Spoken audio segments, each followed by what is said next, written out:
Noise. Greetings, Hacksters! Welcome to What the Wednesday. Today has an extra side of What the because we have some construction going on above us. So if you hear a bunch of buzzing and roaring, that's why. It's not just that I'm really hungry.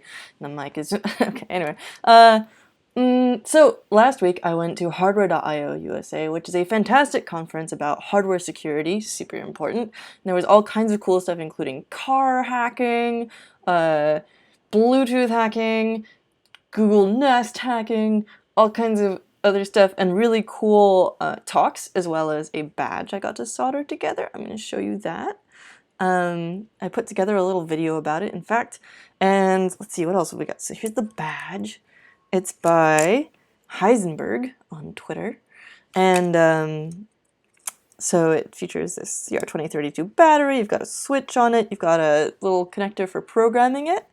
A bunch of, how many? 10 little, are these 1206? Something like that. SMD LEDs. And then a couple of really tiny, I think they're 0402s. They're ridiculously small and they're very difficult to solder. But actually, I'm going to be a jerk and say they were not that hard for me because I do a lot of soldering, but for lots of people they were really tricky. The tricky thing for me was that they seemed to, like, my solder joints for some reason on this badge seemed to keep coming loose, so I'd had to like resolder one or the other contact of the LEDs and stuff. But I've got a bunch of little resistors. These are actually all the same value of resistor. And in a little note about badge design, there was a little bit of trouble in that it was hard to tell which way some of the resistors went. These little ones, oh no, get that focus, there we go. These little ones I soldered on horizontally at first, and Yulia, the awesome co-organizer, had to point out that they were vertical. So yeah, this is a sweet, adorable little sort of chibi Darth Vader badge. I love it. This is actually from before. It's like a little luggage tag from Antrix, the organizer. But yeah, so some of these other things look a little weird. This is obviously a pen, but it's got something weird going on with it. If you're curious about that, we'll talk about that in a second. It's part of the Hardware CTF, Capture the Flag competition. I just started trying my hand at CTFs recently. I think the first time was at another conference. Which one was it? Had to do with breaking into stuff. Oh no, it was blockchain stuff, and I think it was at SuperCon. I could be wrong. It could have been at Teardown last year even. But yeah, and this is the first time I've done a hardware one. This was run by Philippe and Co. of Quartz Lab. And they had a sweet space, including like this microscope that you could use to reball this little chip that you had to desolder off of something. You had a hot air rework station, which you used for part of the lock CTF as well. These two little brown things you see here are actually locks, physical locks you have to break into with a couple of different methods. If you're not familiar with a CTF, the concept is that you're given a set of challenges. This is the page for the one that Quarks Lab ran at Hardware.io, and it's fantastic. There's some rules, like you're supposed to not try and actually destroy everything. You can't hack the site of the CTF itself, things like that. You have to do things in a legit sort of way. I'd always been kind of intimidated by the idea of a CTF, because I was like, well, you just have to have a bunch of skills, right, and be really confident in your skills. Turns out that yes, but it's mostly about learning, unless you're like a super hotshot already. Like a lot of the challenges, for example, will give you little hints about what thing you're going to use, and you have enough information that being a self-directed learner, as many makers and hackers and engineers and developers are, you should be able to Google your way through this and ask your friends. So I was doing this as a one-person team. They recommended having a few different people on a team. I decided to just go for it because I'm antisocial. Fortunately, I got stuck on my third challenge, and Alvaro of unnamed reverse engineering podcast. Oh, here we go. Came by, and I was like, hey, I'm stuck on this one thing. I've been stuck here for a half hour, trying to crack the dumped flash from an Arduino chip. And so I had to basically, for one of the challenges, I had to desolder the AT-Tiny from a DigiSpark chip, or controller. Actually, I might have one in here. Sadly, I gave it back at the end of the challenge.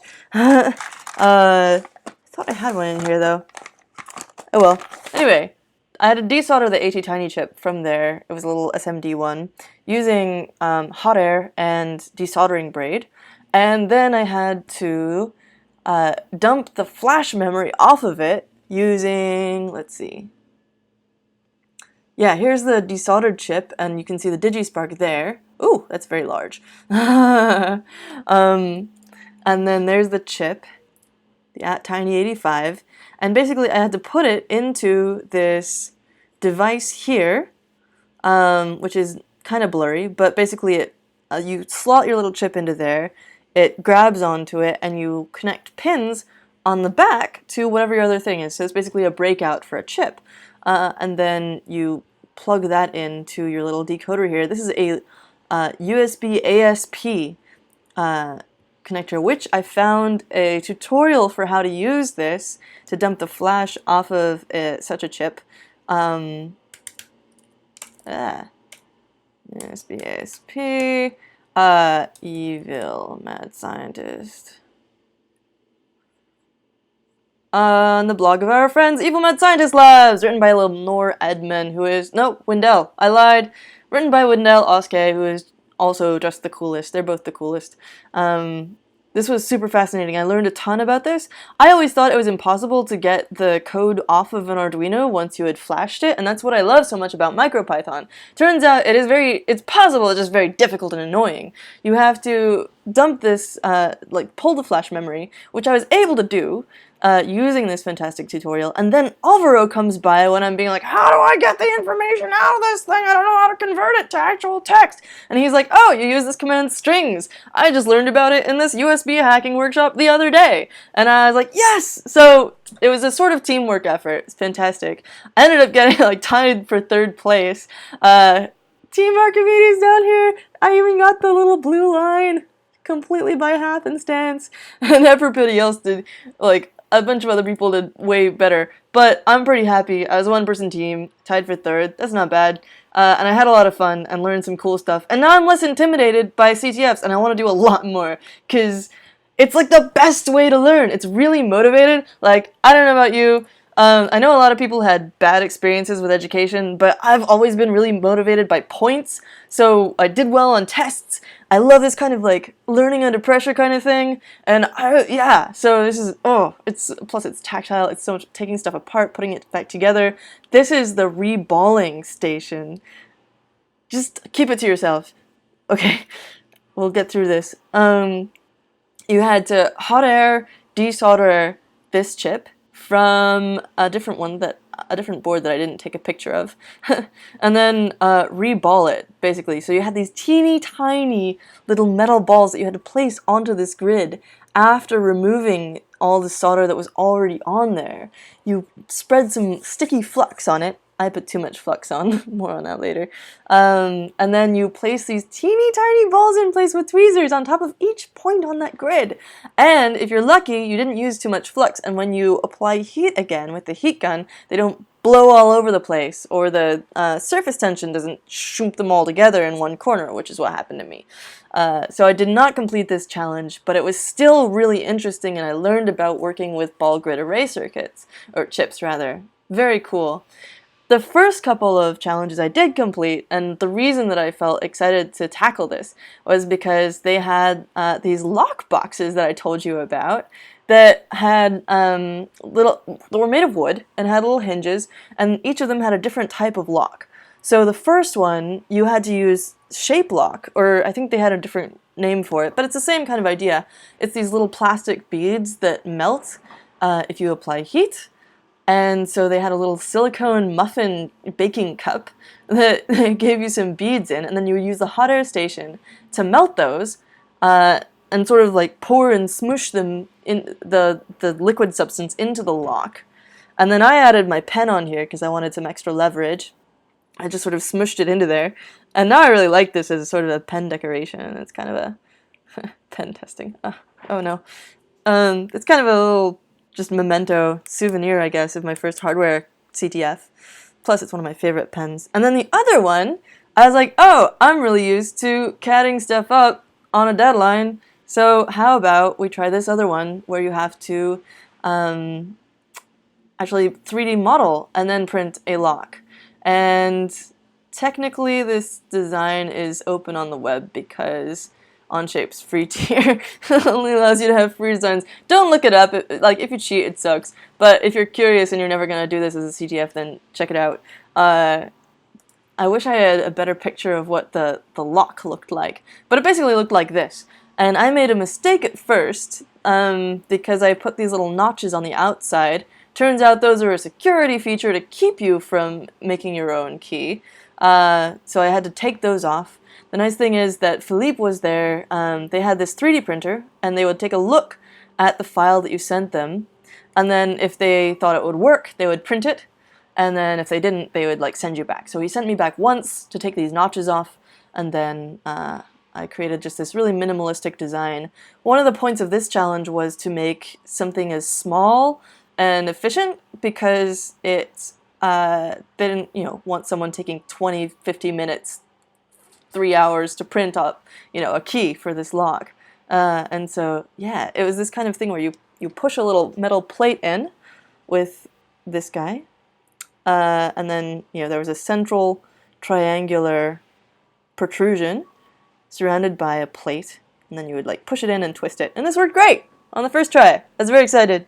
So I'll probably like put that in my little, I've been carrying it around with me too. It's like a really cool little memento. That's partly why I designed the little holder this way, the handle, because this way I can loop it onto like a necklace or something, and it'll be just a little, oh, you know what, I should have put it sideways. That way I could like slip it onto my necklace here. Next time. They also had some pretty sweet stickers. Check out this guy. Whoa, super intense. I wanted to show you, while we're here, the video from soldering that Vader badge, which I put onto YouTube. You can find it if you just look up Hardware.io Darth Vader badge soldering 4x speed or whatever. It's under my sort of personal / Hackster account. It's not under the official account because it's just a sort of weird piece of video, plus some weird music that I made that I threw on top of there. But you can have a whole, like, pull this up and take a look and a listen if you want to see the whole thing. But where's this QuickTime video then? Here's a QuickTime version. It's going to be much easier to get it to play properly. So it's just like 4.5 minutes of this, basically. Using Flux, get everything to go into place really nicely. This was so fun. Plus the talks were great. I took a ton of photos of the talks, honestly, but they're really just someone standing up in front of a bunch of slides, and I think that they were definitely live streaming them. I think they'll probably put up the recordings somewhere as well, so that would be much more interesting than looking at my photos. For what it's worth, what did I see? Let's have a look.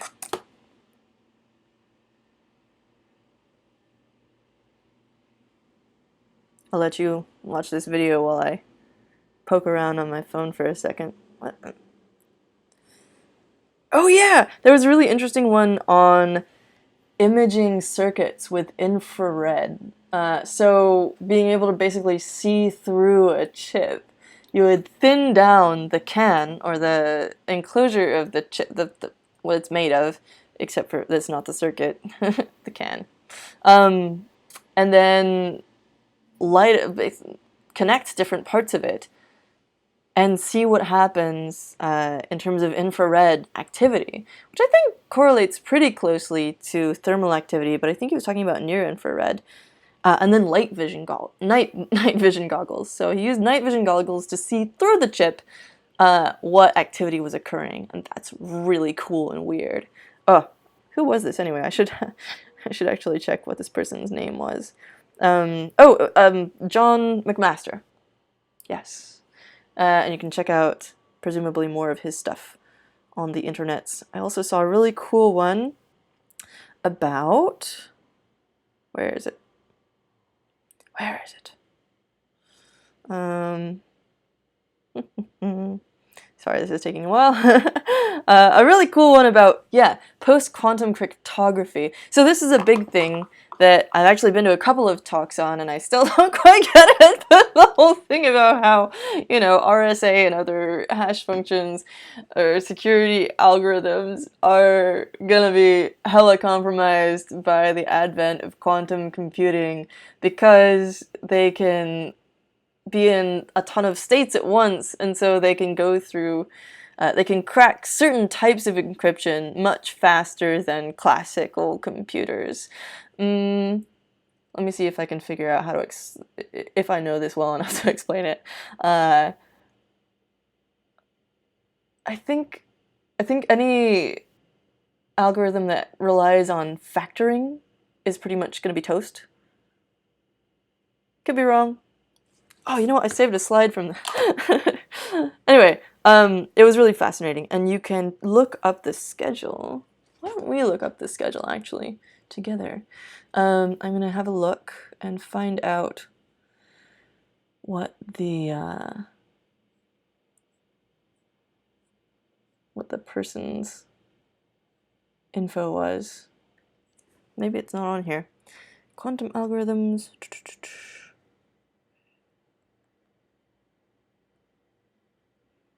Oh yeah, here we go. Okay, quantum algorithms. Conclusion. If quantum computer can be built, most public key crypto is broken. RSA is broken. Finite field DSA and Diffie-Hellman is broken. Elliptic curve DSA and Diffie-Hellman is all broken. Symmetric key crypto is probably less affected. Ciphers lose 30 to 60 bits of strength, not actually half. Hash collisions might lose 20%, so SHA-256 goes from 128 to 102. I forget what the unit is there. 102 security. And the conclusion is just use a bigger key. I need to find out who actually did this talk so that I can attribute it properly. Give me 1 second. Because I don't want to gank someone's conference slide without giving them attribution, because that would be bad. And then all the security people would come after me. That's really what I'm afraid of. Pardon me while I stare at my phone for a minute. I swear I'm finding new information. I'm just not just like dorking around on Instagram. Michael Hamburg. That is the person who did the talk on post-quantum cryptography, and you should totally follow him if you're curious about this, because it was a fascinating talk. And it's something that I think I need to be aware of as we keep building... oh, video's done. As we keep building, IoT hardware and projects that are on the internet, talking to the internet, getting compromised, it's all a bad scene. If you have your a camera in your house that is easily hackable, or anything that tells someone your schedule, for example, your smart garage door information, stuff like that. Your smart lights, someone sees when you're heating or cooling and your lights come on in different parts of your house. They can tell when you're home and stuff. So we gotta be on top of this. One of the people that I think is gonna be doing really cool stuff around this is Kitty Young, actually, who has been studying quantum computing at Microsoft. So I'm looking forward to hearing more from her about this stuff. You should find